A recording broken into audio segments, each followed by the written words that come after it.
오늘은 고난에 집중하라, 과정에 집중하라 라는 제목으로 은혜 나누도록 하겠습니다.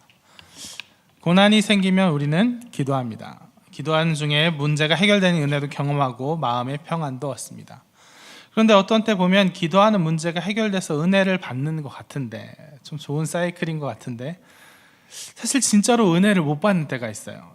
기도로 마음의 평안을 얻는 것 같은데 뭔가 그 평안이 아닌 것 같은, 하여간 좀 이상할 때가 있습니다. 제가 예전에 사역할 때 만났던 형제 중에 상황이 참 안 좋은, 참 어려웠던 형제가 있어요.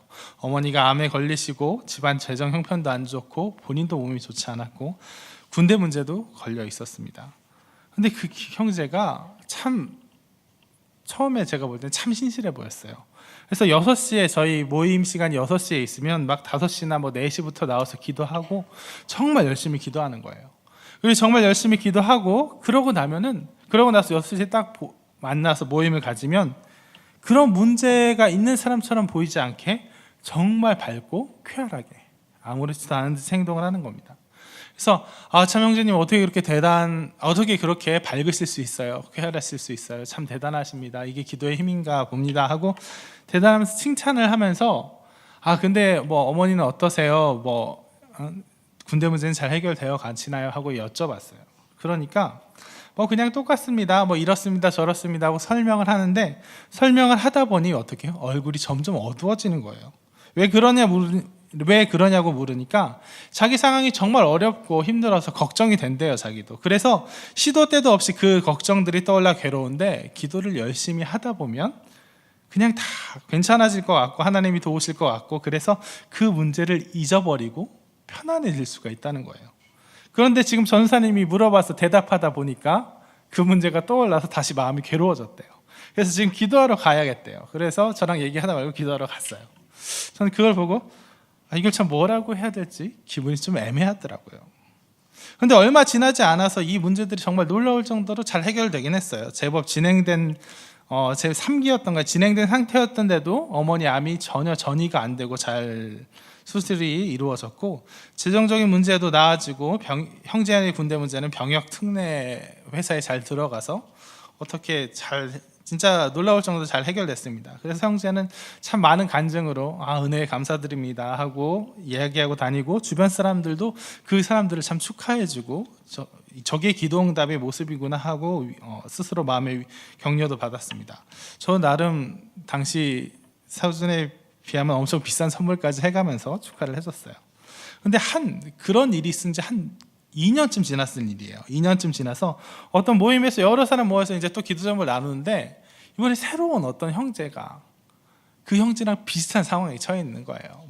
디테일은 다르지만 참 어려운 상황이었어요. 특히 이제 군대 문제가 걸려 있는 게 둘 다 공통점이었는데, 그래서 막 위로하고 격려하다가 이제 생각이 났잖아요. 그래서 형제, 우리 형제가 그런 어려움에 있었다고, 정말 상황이 다 어려웠는데 해결됐다고 하고, 이 형제 보고 좀 잘 이끌어 주세요 하니까 그 형제가 그 얘기를 딱 듣더니 제가요? 뭐가요? 하고 정말 진심으로 기억을 못 하는 거예요. 그래서 그때 막 군대 때문에 힘들어하고 어머니 일도 있었고 참 어려워하지 않았냐? 그러니까 그때요, 그런 일도 있었죠 하고 그때서야 생각해내고, 그렇게 기억해내고서도 그때 그런 일이 있긴 했는데 그걸 지금 와서 날더러 어쩌란 말이냐 하는 식으로 되게 뜨악해 하는 거예요. 그 문제 해결되었을 때 그 직후에 보였던 감격과 은혜와는 한참 먼 반응이었어요. 전 그때 깨달았습니다. 이 형제에게는 기도가 우선 첫 번째로는 일종의 마취와 같은 역할을 하고 있었던 거예요. 기도하는 중 평안해지긴 하는데 그 평안해짐이 주님의 능력을 신뢰하고 의지하는 사람의 평안이 아니라 문제를 잠시 잊는 평안. 왜 어떤 문제가 닥쳤을 때 진짜 그 해결책이 될 수 있는지 여부는 좀 젖혀두고라도 뭐라도 열심히 하고 보면 마음이 좀 그래도 내가 할 수 있는 건 다 했구나 하고 안심되는 거 있잖아요. 전쟁 난다 소리가 들려오면 미사일 한 방이면 끝난 이 시대에 이게 무슨 소용이 있을까 싶으면서도 라면이랑 부탄가스 사놓고 그래도 굶어 죽진 않겠구나 하고 뿌듯해하는 거. 제 얘기 아닙니다. 제 얘기 아니니까 오해하지 마세요. 네, 그런 마음 같은 게 이 친구한테는 그게 바로 그 기도가 근원중 그런 역할을 하고 있었던 게 아닌가 싶습니다. 그래 기도했잖아. 할 수 있는 건 다 했으니까 이제 좀 있자, 쉬자. 내내 붙들고 있어봐야 힘만 들 뿐이니까 그 문제는 이제 잠시 밀어놓자 하고 그 친구의 마음에서 이 고난의 문제를, 그 문제를 이렇게 치워놓는 역할을 했던 거예요. 거기에 물론 그 친구도 기도의 능력을 믿기도 했을 거예요. 전 이 형제가 아예 믿음이 없는 사람이라고 생각하지 않아요. 그런 얘기를 하고 있는 게 아닙니다. 하나님께서 이 문제를 해결해 주시라는, 내게서 이 문제를 치워주시라는, 진짜 내 삶에서 이 문제를, 마음에서뿐만 아니라 진짜 내 삶에서 이 문제를 치워주시라는 그런 믿음 그리고 기대 둘 다 있다고 봐야 될 것입니다. 그러니 그렇게 오래도록 간절히 기도할 수 있었을 거예요. 그런데 문제는 이 형제에게 기도가 그의 마음에서, 그의 삶에서 고난을 치워주고 제거해주는 수단이었고 딱 그것이기만 했다는 거예요. 내 어려움을 잠시 잊게 만들어서 내 마음에서 잠시 떠나게 해주고, 또 진짜 문제 해결해서 그 어려움이 내게서 진짜 영영 떠나게 해주면 감사한 거, 그런 거였어요. 그게 전부였어요. 관심은 오직 이 문제가 내게서 떠나가는 것, 오직 그것에만 있었어요. 그러니까 이 문제가 내게서 떠나가면, 그 목적이 이루어지면 기도도 잊어버리는 거예요. 그 문제 자체를 둘러싼 그 모든 기도와 기다림과 응답의 순간까지 싸그리 잊어버리는 거예요. 해결됐잖아요. 목적 이뤘잖아요. 똥 치운 다음 똥 치운 작대기를 내내 들고 다니는 사람이 없는 것처럼, 너무나 고통스러운 고난의 문제 해결되고 난 다음에 그 문제는 생각하기도 싫은 거예요. 목적을 다했으니까 일단 치워두는 거죠. 문제가 해결되었으니까 그걸 왜 사람 귀찮게 피곤하게 붙들고 있냐는 거예요. 우리는 10명의 문둥병자 얘기에서 인사하러 오지 않은 9사람을 이야기합니다. 떠올리면서 그 사람들을 무시해요. 왜 그랬을까? 나 같으면 안 그럴 텐데. 하지만 기도를 문제 해결의 수단, 평안을 구하는 수단으로만 여기고 딱 그에 그치는 사람은 원래 그럴 수밖에 없는 것 같습니다. 그러면 안 된다. 귀에 못이 박히게 듣고 사람이 염치가 없으면 안 되니까. 아니, 그보다 지는 다음에 다시 문제 생겨서 찾아올 때 민망할까봐 그냥 감사합니다 몇 마디 하지, 사실 문제 해결이 그 목적이고 거기에만 마음이 쏠려 있는 사람은 감사 오래 가지 않아요. 하나님, 감사합니다, 정말 순간적으로 지나가 버리고 정말 그 모든 기억들이 다 잊혀져 버리는 거예요. 그래서 그런 사람들은 정말 기도가 문제 해결의 수단이고, 정말 고통스러운 고난에서 진짜 빨리 문제 해결로 이행하기까지의 그 통과 의례고, 그래서 짧으면 짧을수록 좋고, 정말 그 순간 오랜 기도의 시간 동안 고통이 적으면 적을수록, 내 마취 효과가 크면 클수록 좋은 사람들은 수많은 고통과 기도 응답 가운데서도 그 많은 은혜의 감격과 간증의 순간들을 통과하고 나서도 조금도 깊어지지 못하는 거예요. 그 많은 고난들, 즉 신앙 연단의 시간들이 그 고난이 해결되고는 모두 잊어지고 내내 그를 예수님과 가까워지게 하는 생생한 기억으로 남아있지 못하는 거예요. 그런 맥락에서 오늘 제목을 잡았습니다. 고난에 집중하라. 고난에 집중하는 것이 중요합니다. 과정에 집중하라. 과정에 집중하는 것이 중요합니다. 오늘 본문을 한번 살펴보겠습니다. 오늘 본문은 어떤 내용이죠? 이스라엘 백성이 요단을 건너서 이제 막 가나안 정복을 시작했어요. 그 첫 성이 바로 여리고성입니다. 근데 우리야 이제 전체 여호수아서를 다 아니까 이제 여리고성 이겼지, 뭐 성벽이 무너졌지, 참 놀라운 일이 일어났지, 막 편하게 읽지만 이 당시 이스라엘 사람들의 마음은 정말 답답했을 거예요. 답이 안 나온 상황이에요. 일단 여리고성, 어떤 성이죠? 12m짜리 큰 성벽이 쌓아 올려진 성이에요. 도저히 넘을 수 없는 성이에요. 이때 당시 기준으로 이 정도 12m 정도 성을 쌓았다 그러면 그 성을 공격할 방법이 없어요. 왜 성을 공격해서 점령한다, 이건 한 3, 4m짜리 낮은 성이지, 이렇게 산세까지 이용해서 12m짜리 성을 쌓아 놓으면 그 성을 공격할 수 있는 유일한 방법은 뭐냐? 포위하고 식량이 떨어질 때까지, 안에 식량이 떨어질 때까지 기다리는 거예요. 그래서 여리고성 12m까지 높은 이중성벽을 갖고 있는 여리고성 공격할 방법이 없고 포위하고 기다려야 되는데, 장기전으로 갈 상황이 아니었어요. 이스라엘 백성들은 일단 여리고성 안에는 샘이 있었고, 요단강 건너갈 때 보면 막 추수를 끝난 지점이기 때문에 성 안에 곡식이 넘쳐났어요. 한 2년 정도는 버틸 수 있었다고 해요. 하지만 그에 반해서 이스라엘 백성의 처지는 어땠죠? 절대 시간을 오래 끌을 수 없었어요. 왜냐? 요단을 건너는 순간 뭐가 끊겨서? 만나가 끊겨버렸어요. 요단을 건너서 그 땅의 소산을 취하는 순간 만나가 끝나버렸어요. 40년 동안 만나 먹고 살아왔는데 그 만나가 하루아침에 끊겨버린 거예요. 그래서 잠시 여기 주변에서 구할 수 있는 걸로 허겁지겁 수배해갖고 식량을 삼고 있는 거예요. 그거 얼마나 가겠어요. 그래서 정말 그 갑갑한 순간에 이스라엘 백성은 처해 있는 거예요. 성벽은 높지, 이건 답 안 나오지, 장기전으로 끌고 가자니 식량도 없고 너무나도 어려운 상황이었던 거예요. 그리고 그것보다도 더 큰 불안 요소는 전 이거라고 생각해요. 뭐예요? 이스라엘 백성 가운데 식량도 없고 성을 공격할 수단도 없고 마지막으로 모세도 없어요. 요단강을 건너기 전에 모세가 죽어버렸어요. 모세가 어떤 사람입니까? 애굽에서 나와 광야에서 40년을 지냈던 그때까지 하나님께서 거의 모든 일을 모세를 통해서 이루셨어요. 애굽에 임한 10가지 재앙도, 홍해를 가르신 것도, 목마른 백성에게 물을 주신 것, 싸움에서 이기게 하신 것, 심지어 범죄한 이스라엘 백성이 하나님에게 모두 죽임당할 위기에 처했을 때 중보한 것도 다 모세가 한 거예요. 그냥 단적으로 생각해서 모세가 팔을 벌려 기도하면 전쟁에서 이기고 힘들어서 내림졌잖아요. 근데 지금은 바로 그 팔을 올려서 기도해 줄 모세가 없는 거예요. 그러니까 누가 우리를 위해서 기도해 줄까 하고 이스라엘 백성이 얼마나 불안했겠어요. 근데 그 답답한 상황에서 하나님이 이걸 시키는 거예요. 뭘 시키냐? 성벽 뺑뺑이 돌아라. 돌면 뭐 나와요? 성 주변에 뭔가 성을 공격할 토대를 쌓으라는 것도 아니고 돌면서 화살이라도 안에 쏘아 넣으라는 얘기 아니에요. 그냥 돌라는 거예요. 이게 뭐 하는 짓일까 생각이 들지 않겠어요? 거기다가 더 미치겠는 게 오늘 설교에서 가장 중요한 핵심 부분입니다. 10절 말씀을 제가 읽어볼게요. 여호수아가 백성에게 명령하여 이르되 너희는 외치지 말며 너희 음성을 들리게 하지 말며 너희 입에서 아무 말도 내지 말라. 그리하다가 내가 너희에게 명령하여 외치라 한 날에 외칠지니라 하고, 일단 아무 말도 하지 말고 돌래요. 마지막 날 외치라고 하기 전까지는 아무 말도 하지 말고 그냥 묵묵히 돌기만 하래요. 이게 사람 정말 미치게 만드는 거거든요. 다시 말씀드리지만 지금 한가한 상황이 안 돼요. 성벽 돌래? 그럼 돌면 되지. 뭐 안 되면 안 싸워도 되니까 편안해 하고 그냥 마음 편히 돌아도 되는 상황이 아니에요. 지금 요단강을 건너왔지. 여리고성은 점령해야 되는데 이거 성벽은 너무 높아서 답 안 나오지.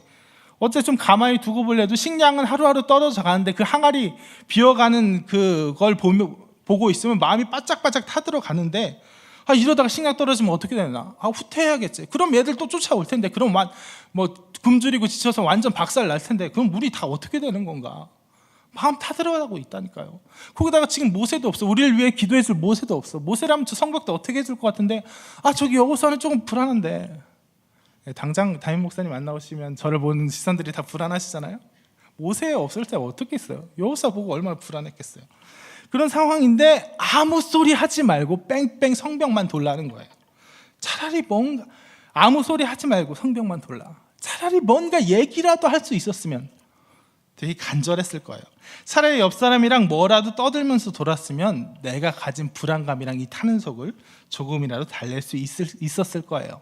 지금 상황에 대한 걱정도 좋고 어떤 예상도 좋고 비관적인 얘기, 낙관적인 얘기, 아니 그냥 시시콜콜한 그냥 신변 잡기 얘기라도 막 그냥 짓거리면서 걸어갈 수 있었으면 지금의 이 답답함을 잠시라도 덜어낼 수 있었을 거예요.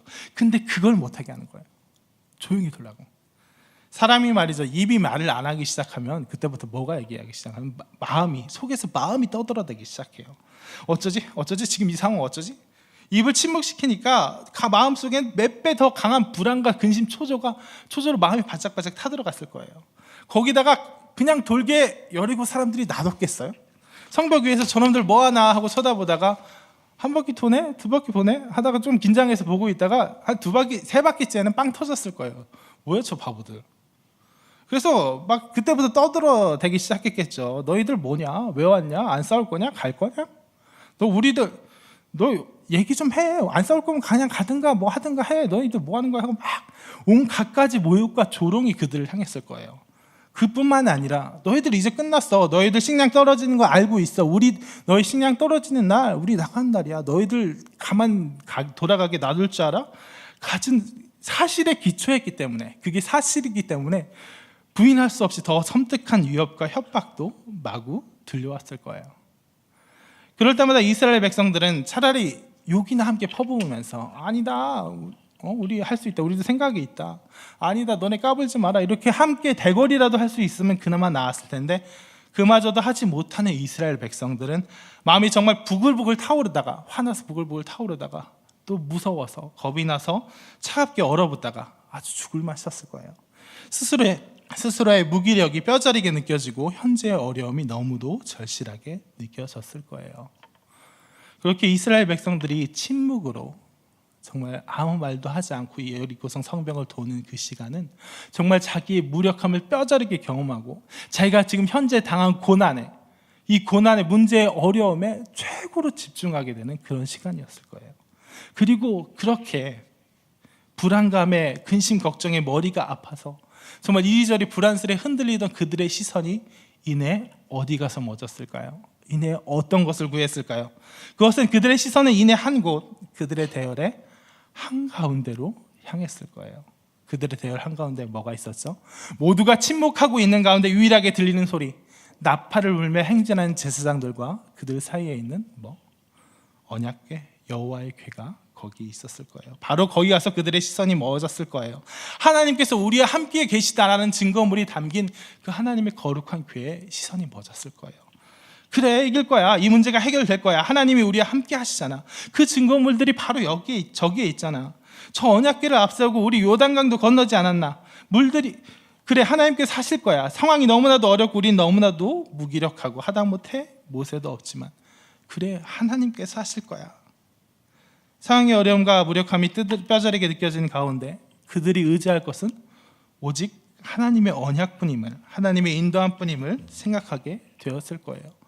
누군가는 좀 강하게 믿었을 거고, 누군가는 아직 믿음이 굳세지 못해서 고민과 갈등 가운데 믿기기도 하고 안 믿기기도 하고 걱정되기도 하고 했을 테고, 혹 누구는 믿음이라기보다는 차라리 불신 어린 기대에 가까운 그저 지푸라기라도 잡는 심정으로 성경을 쳐다봤을 거예요. 그래서 각자 나름 믿음의 분량대로 하나님을 의지하게 되었을 거예요. 하나님 도와주시죠? 도와주실 거죠? 아니, 도와주셔야 돼요. 안 도와주시면 저희 죽어요. 그렇게 6날을 돌고 마침내 마지막 날이 왔을 때 모든 고민과 갈등 가운데서 이거 아무래도 안 될 것 같은 불안감과 그래도 하나님께서 하실 거야 하는 믿음 가운데, 아니 믿고 싶은 그런 마음 가운데 왔다 갔다 마음이 수십 번 수백 번 요동하고 쪼그라들고 그런 가운데 마침내 여호수아의 외침이 들려옵니다. 마침내 제사장들이 나팔을 붑니다. 마침내 그들이 절실한 강구를 닮아 크게 외칩니다. 그리고 바로 그때 성벽이 무너집니다. 성벽이 무너지는 가운데 백성들의 고민과 갈등 또한 함께 무너져 내리는 거예요. 내가 도저히 감당할 수 없는 이 문제 가운데서 나의 무력함을 실감하고 하나님께 모든 것을 맡기게 된 그 순간에, 아니 맡길 수밖에 없는 것을 절감하게 될 때 그 모든 갈등을 하나님께서 해결해 주심으로 하나님을 더 강하게 믿고 신뢰할 수 있는 그런 역사가 일어나는 거예요. 이건 그냥 머리로 이성으로 하나님께서 해주셨지 그러니까 내가 알겠어 하는 것이 아니라 진짜 내가 그 안달복달했던 그 시간만큼, 나를 괴롭히던 그 고난의 무게만큼 진짜 내 몸에 새겨지는 거예요. 내 심장에 새겨지는 거예요. 이 모든 것 내 능력으로 한 것 아니라는 것도 너무나도 분명하게 드러나고 오직 하나님께 영광 돌립니다 하고 내 마음이 두고두고 하나님께 감사로 친밀해지는 거예요. 실은 이것이 바로 우리에게 주어진 고난과 그 기도 응답의 의의입니다. 고난을 통과한 우리가 하나님께 매이고 친밀해지는 것, 제가 좋아하는 즐겨 쓰는 표현입니다만 에덴 동산을 쫓겨낸 아담과 하와에게 노동의 수고와 해산의 고통이 주어졌을 때부터 고난은 하나님과의 거리를 가깝게 하기 위하여 우리에게 주신 축복이에요. 결코 하나님께서는 인색하시거나 우리를 괴롭게 하시려고 우리에게 고난을 주시는 게 아니잖아요. 이걸 통해 내가 날 더 의지해라, 나의 인도함을 더 느끼고 내게 더 가까이 와라 이거잖아요. 그런데 우리가 기도를 문제 해결이나 마음의 평안을 얻기 위한 수단으로만 여긴다면, 문제를 내 몸과 마음에게서 떠나게 하는 수단으로만 기도를 여겨서 정작 기도의 고난의 그 원래의 목적을 잊는다면, 문제 해결과 동시에 마음의 평안을 얻고 문제 해결과 동시에 마음의 평안을 얻음과 동시에 그 문제와 간구와 응답의 모든 순간들까지 용도 폐기해 버린다면 우리가 감내하는 그 고난과 문제들이 무슨 소용이겠어요? 하나님이 왜 우리를 그렇게 괴롭게 하셨겠어요? 그래서 오늘 그런 면에서 오늘 설교 제목 다시 이야기합니다. 고난에 집중하라. 과정에 집중하라. 문제 해결은 중요합니다. 마음의 평안 중요합니다. 고난이 달가운 사람 아무도 없어요. 오랜 고난, 큰 고난 감당할 수 있는 사람 없어요. 아무리 굳센 믿음과 의지의 사람들도 정말 연속되는 고난, 감당하지 못할 그 고난 가운데 다 부서지고 넘어집니다. 그래서 문제 해결, 마음의 평안 너무나도 중요한 이야기예요. 하지만 여기서 분명한 것은 너무 빨리 우리 마음이 문제 해결에만, 마음의 평안에만 움직여서는 안 된다는 얘기예요. 너무 빨리 결론에 이르려고 해서는 안 된다는 얘기예요. 기도를 고난에서 문제 해결이라는 정말 고난을 피해서 문제 해결로 도망치기 위한 그냥 지루한 통과 의례, 짧으면 짧을수록 좋은 통과 의례, 정말 그 기도하는 동안 날 좀 마취시켜서 무슨 전신 마취 수술하듯이 짧게 끝나면 좋고 날 마취시켜서 안 아프면 좋게 만드는 그것이 바로 기도라고 생각한다면 그 고난, 그 기도, 하나님께서 우리에게 원하시는 그 모든 은혜들을 우리는 다 놓쳐버리는 거예요. 고난 과정에 집중하셔야 됩니다. 고난이 우리의 무기력, 고난이 우리에게 우리의 무기력을 알려주며 우리가 하나님만을 의지해야 됨을 너무나도 분명하게 알게 해줍니다. 그 과정의 목적, 그 과정이야말로 하나님의 목적이고 우리가 받을 유용한 은혜입니다. 말씀을 정리하겠습니다. 여리고성 주위로 침묵의 행진을 하는 이스라엘 백성들의 마음을 생각해 보십시오. 차라리 아무 말이나 떠들어대며 돌았다면 덜 긴장되고 불안한 상태로 흘려보낼 수 있었을 것입니다. 하지만 하나님께서는 그들을 침묵하게 하십니다. 그들이 그 상황에, 그 어려움에 충분히 집중하게 하십니다. 그리고 그들이 그 고난 가운데 자기의 무력함을 절절히 깨닫게 될 때 오직 그들 가운데 함께하고 있는 하나님의 언약 외에 아무것도 의지할 것이 없음을 알게 되었을 바로 그 시간까지 내어버려 두시다가 그 문제를 단번에 해결하심으로써 그들의 마음의 모든 불신과 모든 갈등과 고민을 해결하십니다. 이와 같이 우리의 기도는 단지 현실의 문제를 잠시 잊게 만드는 아편 같은 것이거나 마음을 이완시키고 문제를 해결해주는 무슨 통과 의례 같은 것이 아니라 정말 우리가 고난이라는 하나님이 주신 숙제, 하나님이 주신 화두를 붙잡고 정말 치열하게 몸부림쳐가며 나의 무기력함을 고백하고 하나님과의 거리를 점점 좁혀나가는 그런 한 걸음 한 걸음의 은혜를 체험케 하기 위한 것입니다. 우리 홍대 세교의 모든 성도분들께서 고난 가운데, 과정 가운데 너무 빨리 문제 해결의 결론에 관심 두지 않고 고난과 과정 가운데 충분히 머물러서 하나님이 주시는 그 모든 은혜와 사랑 충분히 누리시는 성도분들 되시기를 진심으로 기원합니다. 우리 지금 다 같이 기도하기로 원하는데요. 어떤 것을 위해서 기도하기로 원하냐면 우리가 가진 모든 고난과 문제들이 있을 거예요. 저희들 마음속에 가장 간절한 소원들이 있을 거예요. 근데 그 모든 소원 정말 하나님께 모두 맡기고 하나님께서 이루어 주실 것을 정말 간절히 의뢰하면서 하나님, 저는 무기력합니다. 저는 힘이 없습니다. 이 고난 정말 너무나도 어렵습니다. 하지만 하나님, 저 이 고난에서 눈 돌리지 않습니다. 이 고난은 정말 커 보이지만, 정말 여리고성의 성벽이 높은 것처럼 이 문제 너무나도 어려워 보이지만 하나님께서는 더 높으실 줄 믿습니다.